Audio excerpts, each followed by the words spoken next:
নমস্কার বন্ধুরা, তিয়াস ক্রিয়েটিভিটিতে তোমাদের সবাইকে স্বাগত আর সকলকে জানাই শুভ নববর্ষের অনেক অনেক শুভেচ্ছা। শেষ পাতে একটু মিষ্টি না হলে বাঙালিদের খাওয়া দাওয়া কিন্তু একদমই জমে না। তাই সেই মতে আমাদের বাঙালিদের খাওয়া দাওয়ার শেষ পাতে কিন্তু মিষ্টি থাকেই থাকে, সেটা যে কোনো পদ হতে পারে। আর আজ যেহেতু পয়লা বৈশাখ, তাই আজকে একটা রাজকীয় ডেজার্টের রেসিপি নিয়ে চলে এসেছি। আজকে আমি করে দেখাবো শাহী ফিরনি, যেটা আজকের দিনের মেনুতে রাখা যেতেই পারে। তোমরা কি বলো? তো ফিরনি তৈরি করার জন্য আমি এখানে প্রথমেই নিয়ে নিচ্ছি গোবিন্দভোগ চাল হাফ কাপ। তোমরা চাইলে এই ফিরনিটা কিন্তু বাসমতি চাল দিয়েও করতে পারো। তো দেখো, প্রথমে আমি চালটা নিয়ে ভালোভাবে 2-3 বার ধুয়ে নিলাম। তো এবার কি করতে হবে, চালটা আমাদের কিন্তু জল ঝরতে দিতে হবে, ঠিক যেমন করে আমরা বাসন্তী পোলাও রান্না করি ঠিক সেইভাবে। তাই এখানে আমি একটা বড় সাইজের স্ট্রেনার নিয়ে নিয়েছি। এবার ওর মধ্যে চালটা দিয়ে ভালোভাবে চাড়িয়ে নিচ্ছি। এবার এটাকে আমি আধা ঘন্টার জন্য পাখার তলায় রেখে দেবো।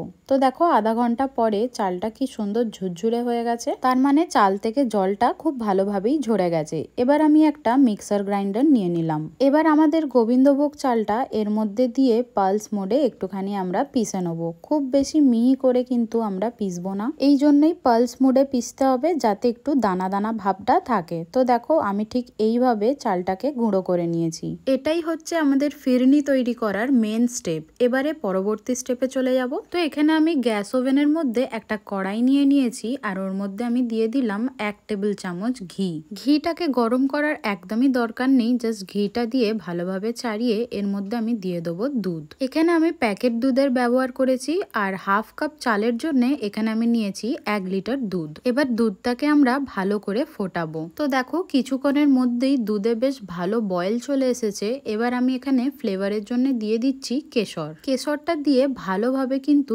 দুধটাকে অনেকক্ষণ ধরে জাল দিতে হবে, তাতে কেশরের ফ্লেভারটাও দুধের মধ্যে খুব ভালোভাবে চলে আসবে। আর দুধটা ফুটিয়েও আমাদের একটু ঘন করতে হবে, যাতে একটু ক্ষীর ক্ষীর ব্যাপারটা আসে। অবশ্যই মাঝে মাঝে কিন্তু দুধটা এইভাবে নেড়ে দিতে হবে, আর ওপরে যে সরটা পড়ছে সেটা খুব ভালোভাবে মিশিয়ে দিতে হবে। তো এখানে আমি দুধটাকে ভালোভাবে 40 থেকে 45 মিনিট পর্যন্ত বয়েল করেছি। আর তোমরা দেখতেই পাচ্ছ যে ওপরের যে সরটা এবার একটু মোটা মোটা পড়ছে, তার মানে দুধটা ঘন হয়ে এসেছে। ঠিক এই সময় গ্যাসের ফ্লেমটা লো করে আমাদের দিয়ে দিতে হবে সেই গুঁড়ো করে রাখা গোবিন্দভোগ চালটা। তোমরা চাইলে আস্তে আস্তে অল্প অল্প করে চালের গুঁড়ো দিয়ে নাড়তে পারো, তাতে কি হবে, ডলা পাকিয়ে যাবে না। কিংবা আমার মতো যদি একেবারেই দিয়ে দাও, তাহলে কিন্তু তাড়াতাড়ি করে নেড়ে চেড়ে ভালো করে মিশিয়ে নিতে হবে। আর অবশ্যই গ্যাসের ফ্লেমটা কিন্তু লো রাখতে হবে। ঠিক সুজির মতোই চালের গুঁড়োটা দেওয়ার সাথে সাথেই কিন্তু গাঢ় ভাব চলে এসেছে। এর জন্যই কিন্তু তাড়াতাড়ি আমাদের মিশিয়ে নিতে হবে, না হলেই ডলা পাকিয়ে যাবে। তো এবার এটা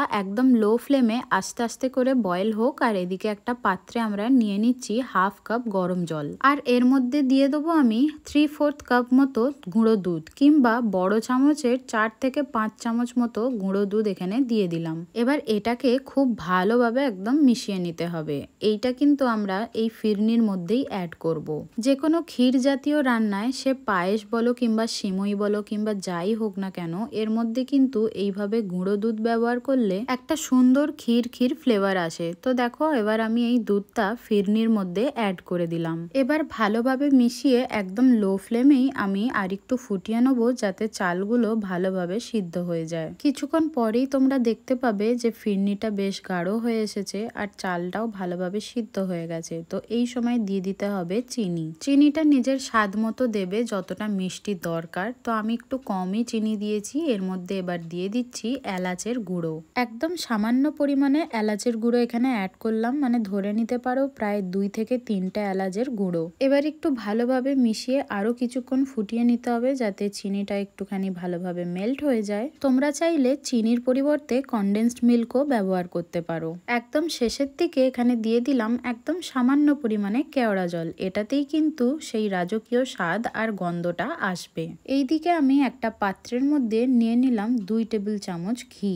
ঘিটা একটু ভালোভাবে গরম করে নেব। ঘিটা গরম হয়ে গেলে ওর মধ্যে আমি অ্যাড করে দেবো 3/4 কাপ কুচিয়ে রাখা ড্রাই ফ্রুটস। ড্রাই ফ্রুটসের মধ্যে এখানে আমি ব্যবহার করেছি কাজু, আমন্ড, বাদাম আর পিস্তা। ড্রাই ফ্রুটসগুলো একটু ছোট ছোট করেই কুচিয়ে নিয়েছি যাতে প্রতিটা বাইটে মুখে পড়ে, তাতে কিন্তু খেতে বেশ ভালোই লাগবে। তো এখানে আমি গ্যাসের ফ্লেমটা লো রেখে ড্রাই ফ্রুটসগুলো হালকা লাল হওয়া পর্যন্ত ভেজে নিয়েছি। ঠিক এই সময় ড্রাই ফ্রুটসটা ঘি সমেত একদম ফিরনিতে অ্যাড করে দিতে হবে। এইভাবে ঘিতে ভেজে ড্রাই ফ্রুটস অ্যাড করলে কিন্তু খেতে খুবই ভালো লাগে আর একটু ক্রাঞ্চি ক্রাঞ্চিও থাকে। তো এখানে এবার আমি ভালোভাবে ড্রাই ফ্রুটসের সাথে ফিরনিটা মিশিয়ে নিচ্ছি। জাস্ট 1 ফুট হলেই আমাদের ফিরনি কিন্তু একদম রেডি। দেখো কনসিস্টেন্সিটা তোমাদেরকে আমি দেখিয়ে দিচ্ছি। ফিরনি কিন্তু সেট করার জন্য একদম রেডি হয়ে গেছে আর এখানে আমি গ্যাসের ফ্লেমটাও অফ করে দিয়েছি। এদিকে আমি একটা মাটির পাত্র নিয়ে নিয়েছি, এটাকে আমি 2 ঘন্টার জন্য জলের মধ্যে ভিজিয়ে রেখেছিলাম। বাইরে আমরা রেস্টুরেন্টেও কিন্তু ঠিক এইভাবেই মাটির পাত্রেই আমরা ফিরনি খেয়ে থাকি। তোমরা চাইলে বাড়ির মধ্যে যে চীনা পাথরের পাত্রগুলো হয় তার মধ্যেও ফিরনিটা সেট করতে দিতে পারো, তবে মাটির পাত্রের স্বাদের তুলনাই হয় না। তো এদিকে দেখো আমি ফিরনিটা এর মধ্যে ঢেলে নিয়েছি আর উপরে গার্নিশিং এর জন্য কেশর অ্যাড করেছি। এবার এই পাত্রটাকে আমি 3 থেকে 4 ঘন্টার জন্য ফ্রিজের মধ্যে ঢাকা দিয়ে সেট করতে রেখে দেবো। তো 3 থেকে 4 ঘন্টা পরে আমি পাত্রটা বের করে নিয়েছি আর দেখো খুব সুন্দরভাবে কিন্তু ফিরনিটা বসে গেছে। ব্যাস আমাদের শাহী ফিরনি একদম তৈরি। নববর্ষের দিনে এই মেনুটা অবশ্যই শেষ পাতে রেখো আর অবশ্যই ঠান্ডা ঠান্ডা পরিবেশন করবে, এতে কিন্তু খেতে আরো স্বাদটা দ্বিগুণ বেড়ে যাবে। রেসিপিটি তোমাদের যদি ভালো লাগে অবশ্যই একটা লাইক করে যেও আর চ্যানেলটি সাবস্ক্রাইব করতে একদমই ভুলো না। তো আজকের জন্য এইটুকুই। সবাই খুব ভালো থেকো।